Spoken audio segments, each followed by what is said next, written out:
Tweet आपको दिखाते हैं। देखिए, भाजपा के सांसद हैं सुब्रत पाठक, उन्होंने ट्वीट किया कि इस पूरे घटनाक्रम को लेकर देखिए, यूपी पुलिस की सुरक्षा में उमेश पाल समेत पुलिस सुरक्षा कर्मी की हत्या सीधे उत्तर प्रदेश की सरकार पर हमला है। याद रखो, वो बोल रहे हैं कि जब विकास दुबे नहीं बचा तो इन दुर्दांतों का क्या होगा ये बताने की आवश्यकता नहीं है।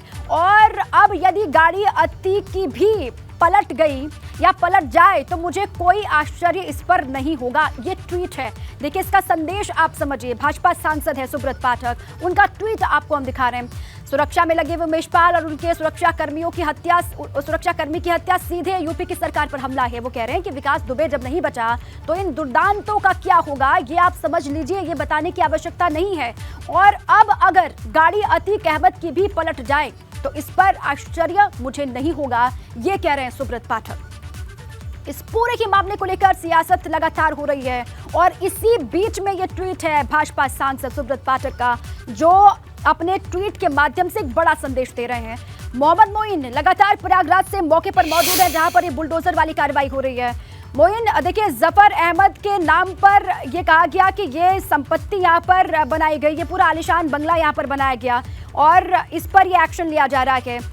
अब 20% का काम पूरा हो चुका है, आप ही बता रहे हैं 80% का काम बाकी है इस पूरे ही आलीशान बंगले को ध्वस्त करने का। इसके बाद और बंगले आसपास के हिस्सों में है या फिर जहां पर भी एक्शन लिया जाना है वो कार्रवाई भी आज ही शुरू होगी। मोइन,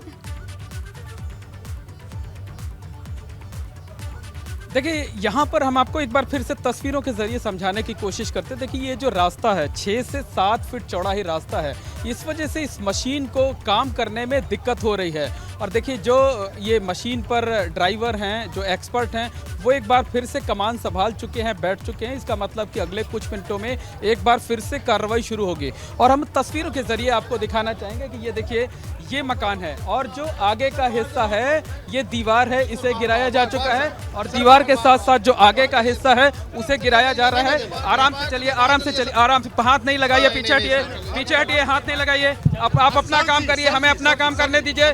कतई हाथ लगाने की जरूरत नहीं है। इस तरीके से पैनिक मत क्रिएट करिए, हाथ मत लगाइए, पीछे रहिए, इस तरीके से नहीं करिए। आप अपना काम करिए चुपचाप।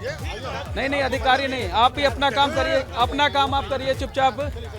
तो देखिए ये बिल्कुल बुलडोजर जो कार्रवाई है उसे लगातार अंजाम दिया जा रहा है। चूंकि भीड़ बहुत ज्यादा है, यहाँ पर मीडिया कर्मियों की भीड़ है, पुलिस कर्मियों की भीड़ है, तमाम लोग भी जुटे हुए हैं यहाँ पर। इस वजह से बार बार थोड़ी झड़प हो जाती है, हल्की सी तू मैं हो जाती है। लेकिन यहाँ से तस्वीरों के जरिए फिर से दिखाना चाहेंगे कि अभी जो बुलडोजर है, बुलडोजर खड़ा हुआ है, अभी इसकी कुछ सर्विसिंग की जा रही है और इसके बाद ये कार्रवाई करना शुरू करेगा। उसके बाद जो है इसे अंजाम दिया जा सकता है इस पूरी कार्रवाई को। तो वक्त लग रहा है, चूंकि काम बहुत धीमे हो पा रहा है और 1.5 घंटे का तकरीबन वक्त हो गया है। 11:10 पर पहले कार्रवाई शुरू हुई थी, 5 मिनट तक कार्रवाई चली। उसके बाद पूरे मकान को खाली कराया गया और मकान को खाली कराए जाने के दौरान हमने देखा कि 2 गन बरामद हुई, एक तलवार बरामद हुई, अतीक अहमद के परिवार की तस्वीरों वाला कोलाज बरामद हुआ। इसके साथ साथ असदुद्दीन ओवैसी की तस्वीरें, कटआउट बरामद हुए मकान के अंदर से।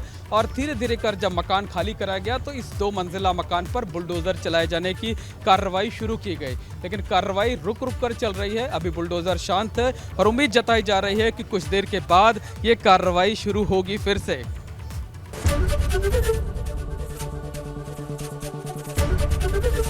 एबीपी गंगा, खबर आपकी, जुबान आपकी।